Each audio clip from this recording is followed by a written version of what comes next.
Bonsoir à tous. Le sujet du soir, pour ce soir, c'est être intime. On a vulgarisé l'intime, on l'a délégué au rang de sexualité uniquement, ouvertement, sans plus de conscience ni présence. On se donne à corps perdu, sans âme, sans cœur, sans relation profonde. L'amour a perdu tout son sens d'une direction et sens d'un pourquoi et comment. Le respect n'y est plus, ni pour les valeurs de cœur, les valeurs profondes, ni pour les corps, ni pour les conséquences. C'est devenu éphémère, fermant la porte à ce qu'il y a de plus beau entre deux personnes. C'est devenu un but unique, un but ultime, gardant les cœurs fermés, de peur de souffrir, encore. La connexion énergétique, le lien cœur-sexe, est coupé depuis si longtemps. Les femmes, ou énergie féminine, ouverte au cœur et fermée au sexe. Et je ne parle pas de sexualité, je parle simplement du lien. On entend souvent « je dois passer à la casserole »,« je dois faire ci »,« je dois me forcer »,« ah, je dois encore faire ça ». Les hommes aussi, bien sûr. Donc il y a aussi les hommes où l'énergie masculine ouverte au sexe est fermée au cœur. Souvent, les hommes disent « j'arrive à détacher l'amour de l'acte sexuel », ce qui est assez rare pour les femmes. Mais ça peut être inversé. On ne fait pas de généralité. Donc les liens relationnels sur deux axes différents. Tu m'étonnes que les gens ne se connectent plus profondément. L'intime est passé où? Cette profondeur de l'âme, ce cœur dit ouvert, cette essence d'origine présente en chacun. Certains ont peur d'ouvrir leur intimité, liée à leur cocon, leur maison. Ça serait faire entrer vraiment quelqu'un dans sa vie, la chambouler, changer les plans, les objectifs, ce qui représente par le cœur, au cœur de sa vie, propulser quelqu'un au cœur de sa vie. Ça fait très peur, et ça bloque, et ça fuit. Et d'autres, peur de donner leur corps, leur intimité. Ça serait faire rentrer quelqu'un si profondément, proche du cœur, toucher au vif du cœur, de soi, sa profondeur. Qu'est-ce donc l'intimité, si on sort de la sexualité, de cette sexualité banalisée, comme un acte juste primaire, se décharger, eh ben oui, c'est bien le mot, décharge. Et puis ensuite quoi? Le sentiment de vide? Dans ces relations éphémères? Ce vide de chacun et cette distance à sa propre intimité. Être intime avec le soi profond. Personne ne se connaît vraiment. On a passé sa vie à s'adapter, à se freiner, à se couper, à imiter, à maîtriser, à contrôler, absolument tout en couple, à faire plaisir. Combien de personnes se retiennent quand elles ressentent des choses? Combien de personnes se retiennent de dire « je t'aime » de peur de ne pas avoir de réponse en retour? Combien de personnes se retiennent dans leurs gestes de peur d'être rejetées? Il m'est arrivé à vivre quelque chose de très percutant, très connectant, touchant mes profondeurs. L'amour, mais cet amour où tu ne contrôles rien, où tu perds toute maîtrise, où tu ressens si fort, tu vibres si fort que tu ne comprends pas du tout. Toute barrière lâchée, un instant de vie en suspension, de tout, où le temps s'arrête et te reconnecte à cette vulnérabilité, ce point exact où tu sais que si on te blesse, tu en souffriras si fort, cette mise à nu, où les peurs se mélangent, les questions se soulèvent. Oui, mais les questions liées à des mémoires et des souvenirs de douleurs, de souffrances, de déjà vus, de déjà connus, de pertes, de rejet, d'abandon, refont surface, comme un décollement de tout ce qui a été contenu, cristallisé, se met littéralement en lumière. Et là, reviennent en mémoire toutes tes relations d'amour. Tu vois, comme un film défilé de qui tu es au fond, ta manière d'être d'origine, ta façon d'aimer propre à toi, cette intimité que tu offres. Et qui tu es dans cette conviction profonde, ces fois où tu n'as pas pu exprimer, où tu as dû freiner, où tu as dû te retenir, où tu as dû te taire, où tu as dû t'aligner à une manière de faire différente, certes, mais qui t'a été imposée, ou plutôt que tu as choisi de sacrifier ou de satisfaire au lieu de t'écouter, de t'aligner à toi et de stopper car ça ne te convenait pas. Peur d'être rejeté, justement. Et que ça a été fait justement pour être aimé, pour être accepté, pour t'en contenter, pour ne pas être seul, croyant aussi que c'était la norme. Électrochoc, ces jours, je suis devenue au fil des années quelqu'un d'autre, dans ma manière d'aimer, de transmettre, de partager en retenue totale, et en même temps inconsciente de ce fonctionnement acquis par mimétisme, attirant à moi des personnes identiques, bien sûr, à cette résistance, à cette fermeture, cette façon d'aimer de surface, que je cherchais, pour finir, à les changer, à être plus câlin, plus tendre, plus communicatif, moins distant, moins fermé, à me dire qu'il ne me convenait pas, et à chercher sans cesse un autre meilleur, qui à chaque longue relation était pire que l'ancienne, à chaque fois un truc encore plus fermé, avec encore moins de tactile, avec encore plus de souffrance, te ramenant à chaque fois à ce vide de toi-même, de ta manière d'aimer. Normal, plus j'avançais, plus je protégeais cette profondeur, plus je m'éloignais encore plus de cela. Et le pire, sans me rendre compte que je n'étais plus moi, détachée de mon cœur et de mon intimité. J'ai compris cela quand cette ouverture si profonde de cœur avec cette magnifique connexion, j'ai pu sentir une peur, un frein physique cette fois. Oui, car quand tu te détaches de ton mental contrôlant, tu ressens les choses à travers tes sens physiques et subtils. 6e sens, oublie pas, t'en as 5 des sens subtils, identiques à ceux que tu as déjà dans le physique. Et ceci de façon décuplée. Ce n'est plus mentalisé, analysé, compris,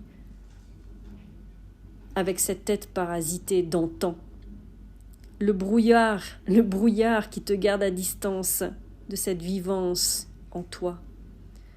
Une peur liée à l'intimité profonde, cette ouverture, cette mise à nu, cet état vulnérable où tu es sans défense, hors contrôle et maîtrise de quoi que ce soit. La connexion à l'amour, certes d'une intensité comme celle avec ton jumeau d'âme, mais ressentie et non pas analysée cette fois. Cherchant cette peur, je me suis connectée à la peur elle-même. Et cette peur, c'était de ne pas savoir faire. Cocasse pour un contrôlant qui passe sa vie à contrôler tout ce qui est fait dans les moindres détails. On ne sait pas être, on ne sait pas laisser être, on ne sait pas laisser faire. En gros, on ne sait pas lâcher prise. Et j'ai pu sortir le « j'ai peur d'être abusé » encore. La blessure commune de mon jumeau et de moi-même est la blessure d'abus. Cette blessure que chaque duo a en commun. Pas tous la même. La nôtre, c'est l'abus. Tout dépend de ton parcours de vie. Pour ma part, je me suis réveillée grâce à mon parcours de flamme jumelle à un long déni d'abus d'un oncle quand j'étais enfant. J'arrivais donc en face avec ma blessure originelle. Le face-à-face, l'abus de mon intimité, de qui j'étais, sur mon enfance volée, sur mon intimité profonde, salie. Tu m'étonnes que j'étais effrayée et en protection de corps total, figé. J'avais J'étais mise à nu.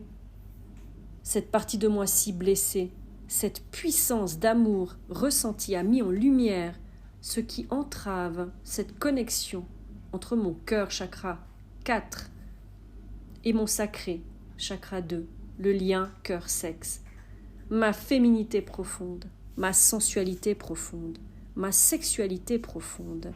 Se donner corps et âme était effrayant pour moi. C'était permettre l'éventualité d'être abusé encore, d'être touché encore, de ne pas être respecté encore.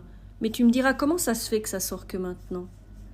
Parce qu'avant, je n'étais pas réellement dans ma profondeur d'être, puisque j'étais dans le faire et que j'étais beaucoup dans ma tête. J'étais déconnectée de mon corps. Et quand ça s'est reconnecté, ça m'a permis d'approcher, de toucher ma blessure profonde, celle liée à l'abus. Je comprends mieux ces phrases. Tu sais, on dit « il abuse ». Les gens ne respectent pas, dépassent les limites. Et ça, c'est la blessure d'abus.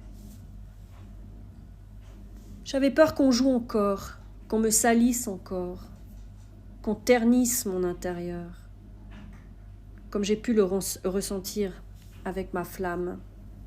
Mais en même temps, cette flamme, elle a été là pour réveiller tout ce qui a été caché dans l'ombre, tous les secrets, toutes les blessures. Mais ces blessures, tu sais, pas celles qui sont à la surface, pas celles qu'on touche d'un petit coup de doigt. C'est ces blessures profondes qui t'ont transformé à jamais. Donc ce que j'ai vécu là, cet amour si fort qui a été mis en lumière, a été le noyau de ma retenue, de cette coupure entre moi et mon intimité profonde, celle que je cherchais depuis longtemps, en dehors, à trouver l'amour de quelqu'un d'autre, à être de plus en plus intime avec quelqu'un. Mais l'intimité qui était là, qui était donnée, c'était une intimité superficielle, ce qui était normal, puisque la profondeur était en protection totale. Et ceci des deux côtés. Le lien ici est en relation avec oser s'ouvrir intimement, dans toute sa vulnérabilité, non pas sexuelle, mais plutôt dans cette authenticité d'être, d'aimer, de se donner corps et âme à l'autre, en toute sécurité, de ne plus se protéger ni se cacher, pensant qu'être féminine, on en abuse, sacrée croyance profonde, limitante et erronée posée là, par cet abus pour ma part. Créant dans mon champ énergétique une protection, une mise en défense vis-à-vis de l'homme, et active dès lors que j'étais touchée profondément, que mon cœur s'ouvrait, lié à mon intimité, de ce que j'ai de plus précieux. Cette prise de conscience a permis l'ouverture totale de qui je suis fondamentalement, cette fleur bleue, cette amoureuse de l'amour, cette reconnexion à ma façon d'être et d'aimer, cet état niaiseux, cette passion qui m'habite, cette entièreté, cette manière si tactile qui est mon langage amoureux, ces attentions, cette présence, ce breuvage qu'est l'amour, cette fréquence qui m'habite profondément, qui a toujours été là, ce côté rêveur romantique que j'avais littéralement mis de côté pour faire comme l'autre en face. Mais ce que je te décris là, ça me concerne, mais ça te concerne sans doute. Et je pense de plus en plus que la plupart des personnes contrôlantes sont la même chose. Alors, je ne dis pas que toutes ces personnes ont vécu des abus, mais il y a une blessure profonde qui fait que ça vous a changé à jamais. Et c'est celle-là à retrouver. Parce que dans le parcours de flamme jumelle, quand vous trouvez cette blessure de la racine, vous avez la blessure qui est en lien avec votre autre, celle qui vous éloigne, celle qui vous garde à distance, celle qui fait que vous n'êtes pas authentique. On est combien à être comme ça, de façon naturelle, à avoir dû contenir, car par la société, les autres, ça a été décrété anormal, trop de ci ou de ça. Nous ne sommes pas trop, nous sommes juste vivants. Nous portons la vie, l'amour en nous, dans nos profondeurs. Les hypersensibles, les bisounours, on dit même de nous qu'on est en carence affective. Il n'en est rien. Nous sommes remplis de cette fréquence. En donner est juste naturel. On n'en manque pas. On en a justement à profusion. Et comme on baigne dans cette fréquence d'amour, c'est la fréquence d'amour universel. Elle existe en tout. Elle existe partout. Comment pourrions-nous en manquer ? C'est pour ça que je me dis de plus en plus que la dépendance affective n'existe pas. En tout cas pas dans ce parcours de flamme jumelle. Nous sommes juste des êtres blessés, en protection, et qui sommes simplement à distance du cœur, de cette fréquence. Et quand on dit qu'on doit se relier à Dieu, que dans ce parcours c'est une triade entre soi, l'autre et le divin. Tu peux l'appeler Dieu, tu peux l'appeler comme tu veux, mais pour moi c'est cet amour universel. C'est cette fréquence, c'est cette puissance. L'amour est au-dessus de tout. C'est l'énergie la plus puissante qui existe dans tout l'univers. Donc certes, selon nos blessures d'enfance, on devient des sauveurs pour aider les autres, les guérir. On porte des gens qu'on n'a pas à porter. On tient des rôles qu'on n'a pas à tenir. On donne tout dehors, à s'en épuiser, à s'oublier, à s'étouffer. Dans le mot « j'ai tout fait pour cette relation ». J'ai tout fait pour l'autre. Mais on a aussi tout fait pour être aimé. Le verbe « faire » toujours. Et sur ce parcours, on le fait encore pour faire, ouvrir les yeux à l'autre. On le submerge, on le noie de ce trou. L'autre maîtrise, contient ses sentiments, ses émotions. Il a mis ça de côté et reste éloigné de ses profondeurs. Il en a peur déjà. Tout seul. Recevoir le nôtre, c'en est trop. Pas qu'on est trop, on ne le dirige pas au bon endroit. On nous a appris à contenir, à contrôler. Alors on fait et on fait encore plus.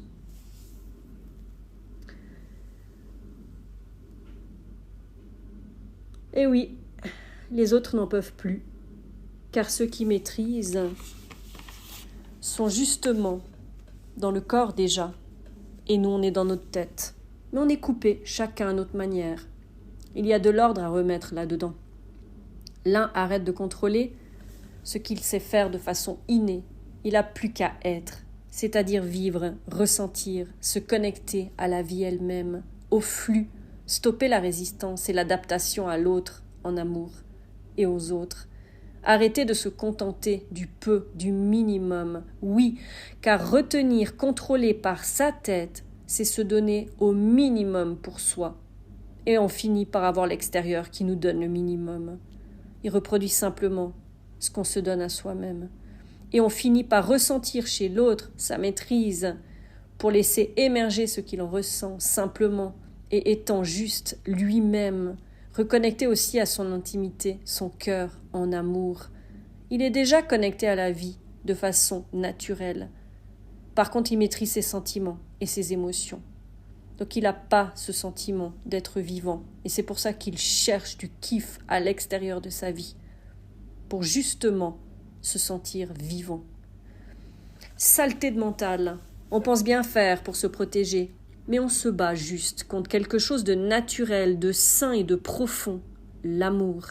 Cette fréquence qui est notre essence profonde. Ce n'est pas l'amour qui est souffrant, ce sont nos retenues qui nous blessent. C'est justement en se laissant être vulnérable, touchant nos profondeurs, se connectant à notre vérité d'être, qu'on en devient invulnérable. C'est notre plus grande force. Donc tu vois, de dire c'est être fragile, c'est être vulnérable, c'est être sensible, c'est de perdre tout pouvoir, toute maîtrise sur sa vie, c'est devenir niaiseux, c'est devenir bête. Eh ben c'est du n'importe quoi. Connectés à toute notre entièreté, nous ne sommes ainsi plus des moitiés. On ne manque de plus rien. Et on se libère des peurs d'être rejeté, abandonné, trahi, car on ne se rejette plus. On ne s'abandonne plus ainsi. On ne se trahit plus non plus. On ne peut plus se mentir à soi-même. On est transparent. Quand des chemins se séparent, c'est juste un choix meilleur pour soi. et qui convient mieux à son état d'être du moment, et ça n'a rien à voir avec notre personne. Et si être intime était être dans sa transparence la plus totale, connecté du cœur à cœur en premier, dans le ressenti le plus total, barrière levée, plongé dans ses profondeurs, ouvrant son intimité, je te parle pas de sexualité tout de suite, se mettant à nu de façon authentique, simplement oser. Être dans son intimité, c'est s'accepter si profondément avec ses défauts, ses qualités, réunis et aimés, qu'il n'y a plus besoin de se cacher. Franchise, clarté, vérité, waouh! Imagine les liens qui se créeraient pour de vrai.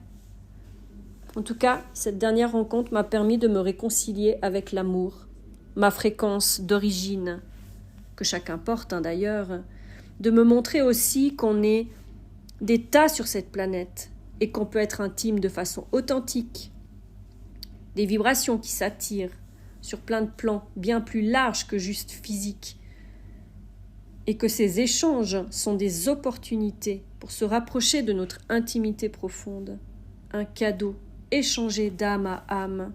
Je reste persuadée que lorsqu'on est ouvert intimement à soi, proche de soi, qu'on ne rencontre pas justement quelqu'un. Par contre, on se reconnaît plutôt. Et quand ça s'arrête, c'est juste un contrat qui a été honoré et qu'on laisse partir simplement. Il y a des rencontres qui nous effleurent. Il y a de celles qui vous soulèvent, d'autres qui vous emportent, vous terrassent selon les blessures de vie à décristalliser. Le mental, là au milieu, entretient les histoires et empêche la vie de continuer à suivre son cours. L'émotionnel, le ressenti, les sentiments sont des mouvements qu'on ne contrôle pas à l'origine. C'est un fonctionnement autonome. Nos pensées les emprisonnent et le mental les alimente, créant des croyances qui nous limitent. La vie est plus simple que ça. L'amour aussi. On a beaucoup à en apprendre encore. Nous portons en nous des siècles d'histoires qui se racontent à ce sujet. Seuls nos ressentis sont fiables. Seul le cœur sait. Merci beaucoup pour votre écoute. Et je vous souhaite une toute belle soirée.